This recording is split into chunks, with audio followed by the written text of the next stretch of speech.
பங்காளி வர்றேன்டியே. It's over. I say it's over.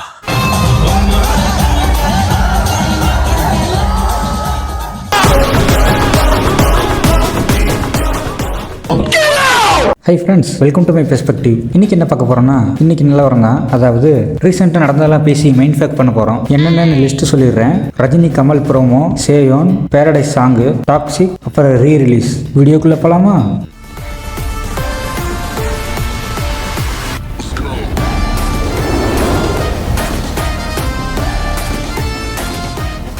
First நம்ம ரஜினி கமல்ல இருந்தே ஆரம்பிப்போம். ரெண்டு தாத்தாவும் ஒன்று சேர்ந்துட்டாங்க.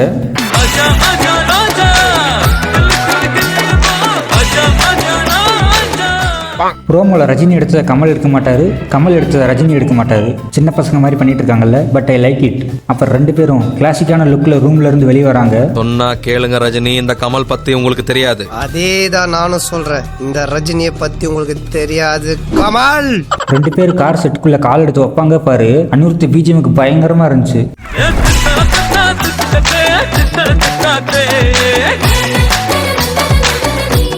அனிருத், உனக்கு ஒரு முத்தம். ஜி இங்க ஃப்ரேம் பாருங்க ஜி. கார் செட்குள்ள வந்ததும் அப்போ வரைக்கும் ரஜினி கமலை ரசிச்சுட்டு இருந்த நம்ம இப்போ மற்றவங்களையும் ரசிக்க ஆரம்பிச்சிட்டோம். அதுக்கப்புறம் ரஜினி கமல் வந்தா கூட இவன் மறைக்காதீங்க, தள்ளி போங்கயா அப்படின்ற மாதிரி தான் ஃபீல் ஆச்சு. என்ன நட என்ன உட, அது இடுப்பா இல்ல மனசு சுண்டுற துடுப்பா? வழிய விட்டு தள்ளுங்கயா. நம்மளே இப்படி பார்த்து ரசிக்கிறோமே, இவங்க ரெண்டு பேரும் பார்க்காமல இருப்பாங்க.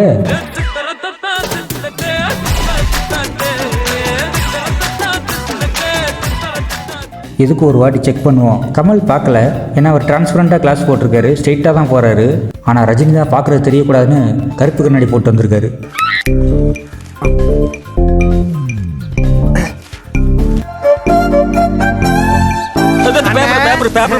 இந்த மாதிரி கார் செட்லாம் நம்ம கண்ணுக்கு தெரியவே மாட்டேங்குது. இல்லாட்டி மெக்கானிக்கை கூட போய் சேர்ந்துருவாங்க நம்ம பசங்க.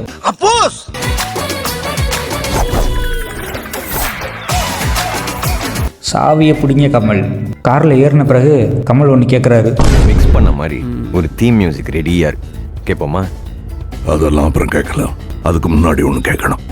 என் பேரு ரங்கராய சக்திவேல், காயல் பட்டக்காரன். கமல் இப்படி தான் ஏதாச்சும் உளறிட்டு இருப்பாரு. ரஜினி, நீங்க ஏதாவது கேட்கணுமா? ராஜசேகர் சாகரப்போ தயாளு காதல ஏதோ சொன்னா, என்ன சொன்னான்னு யாருக்காவது தெரியுமா? யார் ஹீரோன்னு கேட்குறாரு. ஹீரோ யாருன்னு தெரியல. ஃப்ரெண்ட்ஸ், நான் உங்களுக்கு ஒரு 10 செகண்ட் டைம் தரேன். யார் ஹீரோன்னு யோசிச்சுட்டு வாங்க.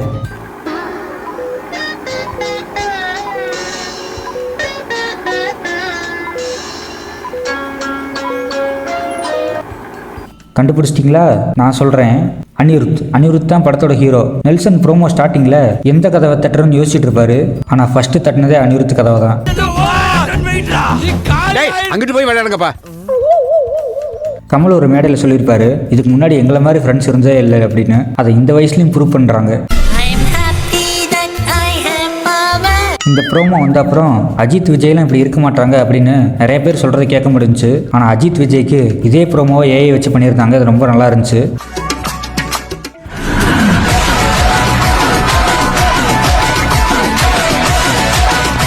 ப்ரோமோ எண்டில் பார்த்தா ரெட் ஜெயின்னு போட்டிருக்கு. எனக்கு ஒரே சந்தேகமாக இருக்குது.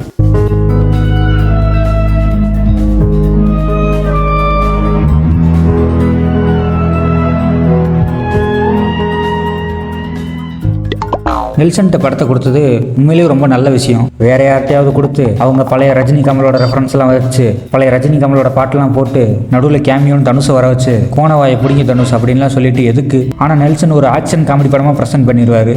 எனக்கு நம்பிக்கை இருக்கு. யோசிச்சு பாருங்க, நெல்சனை 4 இயர்ஸ் பிஃபோர் பீஸ்ட் அப்போ அடிச்சானுங்க. அப்போ லோகேஷ் விக்ரம் கொடுத்து கொண்டாடிட்டு இருந்தானுங்க. அப்படியே 4 வருஷம் கழிச்சு 2026 இப்போ லோகேஷ் கூலி கொடுத்து அடி வாங்கிட்டு இருக்காரு. நெல்சனை கொண்டாடுறாங்க. இதைத்தான் வாழ்க்கை ஒரு வட்டம் தளபதி அப்பயே சொல்லி இருக்காரு. நெக்ஸ்ட் சேயோன் ட்ரீசர். திருவிழாவில் ஆரம்பிக்குது ட்ரீசர். பார்த்தா கராட்டக்காரங்களை அடிச்சிட்டாங்க. ஏன்டான்னு கேட்டா வள்ளி திருமண நாடகம் போடுறாங்களாம். அடிச்சதுல தப்பே இல்லைன்னு தான் தோணுச்சு. இந்த வள்ளி திருமணத்தை தவிர வேற நாடகமே இல்லையாடா? எங்க பார்த்தாலும் வள்ளி திருமண நாடகம் தான். சாமி நாடகத்துக்கு அடிக்கிறான்னா சாமி இல்லைன்றவனா? சாமி ஆடுறவனே அவன் தான்டா. உங்களுக்கு புரிஞ்சா? புரியல? சரி விடுங்க. அப்புறம் எஸ்கே சாமி ஆடிட்டு வர்றாரு. எஸ்கேக்கு ரக்கடு கெட்டப்லாம் சரிப்பட்டு வராதுன்னு யோசிக்கும் போது ஓரளவுக்கு நடிப்பில் கொண்டு வர்றாரு எஸ்கே. பரவாயில்ல, ட்ரீசர் உண்மையிலேயே நல்லா இருந்துச்சு. ஒரு திருவிழாக்குள்ள கொண்டு போன மாதிரி இருந்துச்சு. இப்படியே கொண்டு போய் படத்தை முடிச்சிட்டாங்கன்னா நல்லா இருக்கும்.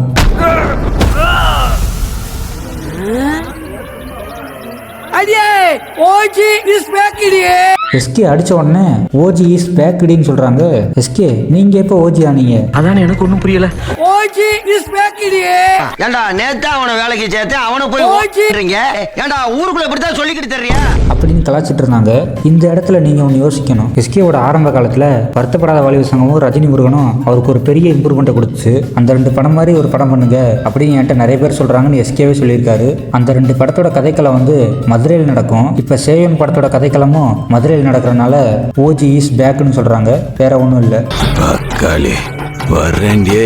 ஏண்டா பார்த்தா கோயில்ல பேட் பேட் வேர்ட் சொல்றாருன்னு இப்படின்னு சொல்லி கலாச்சிட்டு இருந்தாங்க.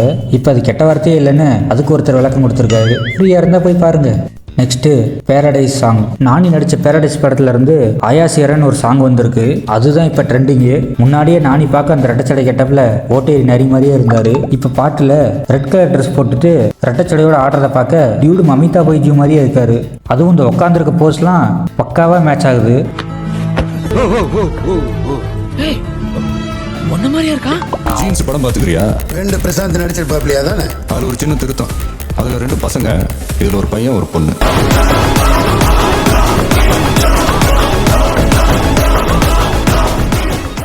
பேசாம நாளைக்கு மமிதாவே ஜோடியா போட்டுருக்கலாம். சரி, எதை பார்த்து லவ் பண்ணீங்க? ஃபர்ஸ்ட் எதை பார்த்து லவ் பண்ணீங்க? அவன் தலை முடினா. முடியவா? என்ன மாதிரி முடி வச்சிருப்பான்? அப்ப என்னடா முடி வச்சிருந்த? மாதிரி டிஃப்ரெண்டா கேட்டீங்க. எனக்கே தெரியலண்ணா. ஆனா என் ஃபேஸ் அந்த கட்டிங் நல்லா இருந்தது, எனக்கு பிடிச்சிருந்தது.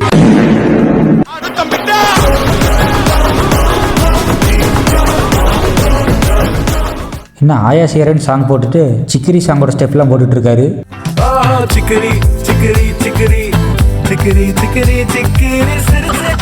ஒரு காலத்துல முட்டி ஸ்டெப்னாலே எங்க தலைவை தான் தெரியுமா?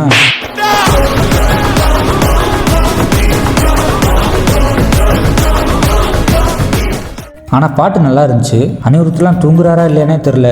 ரகரகமா ரிலீஸ் பண்ணிட்டே இருக்காரு.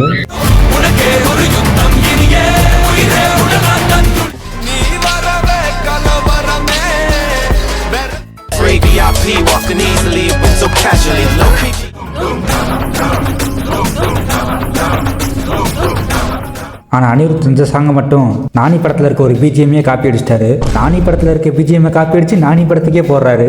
நீங்களே ஒரு வாட்டி கேட்டு பாருங்களேன்.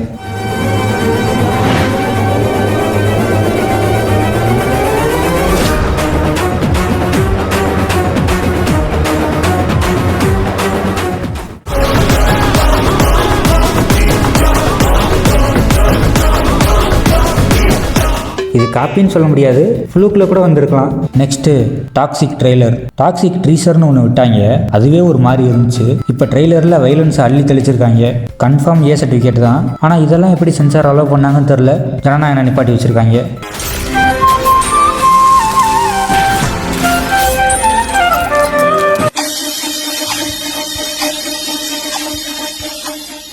ட்ரெய்லரில் மேக்கிங் பயங்கரமாக இருந்துச்சு. புல்லட் ட்ரெயின் படத்தில் இருக்க மேக்கிங் மாதிரியே இருக்குது பார்க்க. துரந்தரும் டாக்ஸிக்கும் ஒன்றா ரிலீஸ் ஆக போகுது. எது நல்லா இருக்கும்னு தெரில, வெயிட் பண்ணி பார்ப்போம். ஆனால் ரெண்டுமே வைலன்ஸ் மூவி தான். Next re-release. ஃப்ரெண்ட்ஸ், இப்போ ரீசெண்டாக ஒரு ஸ்கேம் நடந்துகிட்ருக்கு. அதுதான் ரீ-ரிலீஸ். படம் எடுக்கிறவங்க தான் ஒரு நல்ல கதையே இல்லாமல் லாஜிக்கும் இல்லாமல் ஏதோ நாள் பெரிய ஆழத்துக்கு உள்ளே போட்டோமா படத்தை எடுத்து நம்மள்கிட்ட போய் சொல்லி ப்ரொமோஷன் பண்ணி ஸ்கேம் பண்ணுறாங்க. ஆனால் இப்போ தேட்டருக்காரங்களும் ஸ்கேம் பண்ணுறாங்க. எத்தனை ரீ-ரிலீஸ் பண்ண படமாக ரீ-ரிலீஸ் பண்ணுறாங்க. ரீ-ரிலீஸ் பண்ணாத படமாக இருந்தால் கூட பரவாயில்ல. கில்லியில் 2024 ஏப்ரலில் தான் ரீ-ரிலீஸ் பண்ணாங்க. இப்போ எதுக்கு திரும்ப பண்ணணும்? அப்போ ஒரு 40 கோடி அடித்தோம். இப்போ திரும்ப ரீ-ரிலீஸ் பண்ணால் ஒரு 30 கோடியாவது வரட்டும், நமக்கு லாபம் தானேன்னு பார்க்குறாங்க. அட்டகாசம் ரீ-ரிலீஸ் பண்ணாங்க, மங்காத்தா ரீ-ரிலீஸ் பண்ணாங்க, ஓகே. துணிவை ஏன் பண்ணணும்? காசுக்காக. ஃபேன்ஸை ஏமாத்துறாங்க. மங்காத்தா இப்போ தான் ரீ-ரிலீஸ் பண்ணாங்க, ஒரு 6 மாதமாவது போவானாமா. அப்படியே 6 மாதம் போனாலும் என் துணிவு தான் ரீ-ரிலீஸ் பண்ணணுமா? வேதாளம் இருக்குது, வில்லன் இருக்குது, விஜய்க்கும் கில்லி தான் பண்ணணுமா? ஏன் கத்தி பண்ணலாம், துப்பாக்கி பண்ணலாம். அதெல்லாம் ரீ-ரிலீஸ் பண்ணால் ஃபேமிலி ஆடியன்ஸ் வரமாட்டாங்க. அதே கில்லி படம்னா ஃபேமிலி ஆடியன்ஸ் வருவாங்க. அப்படின்னா திருப்பாச்சி கூட பண்ணலாம். அதை விட்டுட்டு ஃப்ரெண்ட்ஸ் எல்லாரும் ஸ்கேம் பண்ண ஆரம்பிச்சிட்டாங்க. நமக்கு தெரியாமலே உஷாரா இருங்க.